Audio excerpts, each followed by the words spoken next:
Hey there. Today I'm going to show you an exercise that I call curing the flying fingers.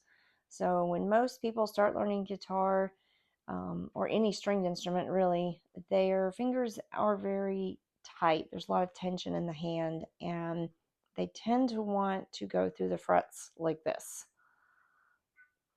And then, well, it's not good for them. You can't get to your strings fast enough to make new notes on the fretboard if your fingers are contorted and flailing about. So this exercise is going to show you how to control that and teach your fingers to do what you want them to do when you want them to do it.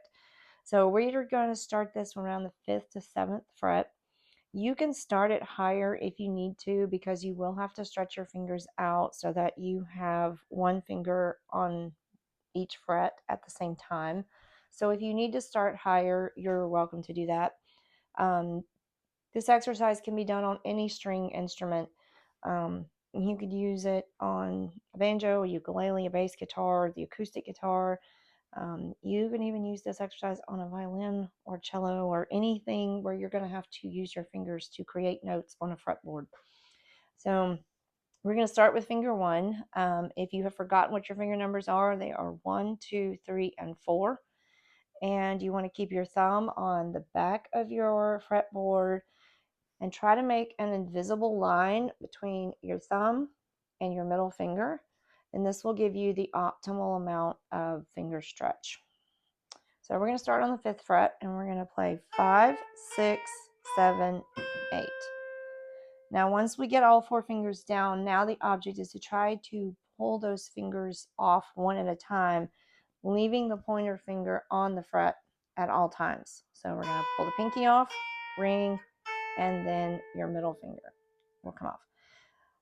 Do this exercise as many times as it takes to get these fingers to work and cooperate with you.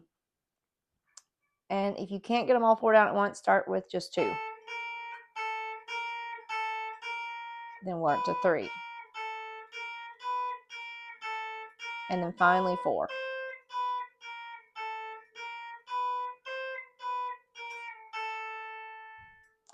Very useful exercise. You can do it across multiple strings. I tend to start all my beginning students on the 1st string because it's the easiest one to reach. But this exercise works good anywhere. You can do it on the 1st fret if you want. You can come down here on the 12th if you want. And you can try doing this across multiple strings. That'll build your skills. I hope that helps. And I'll see you guys again soon in a video coming up.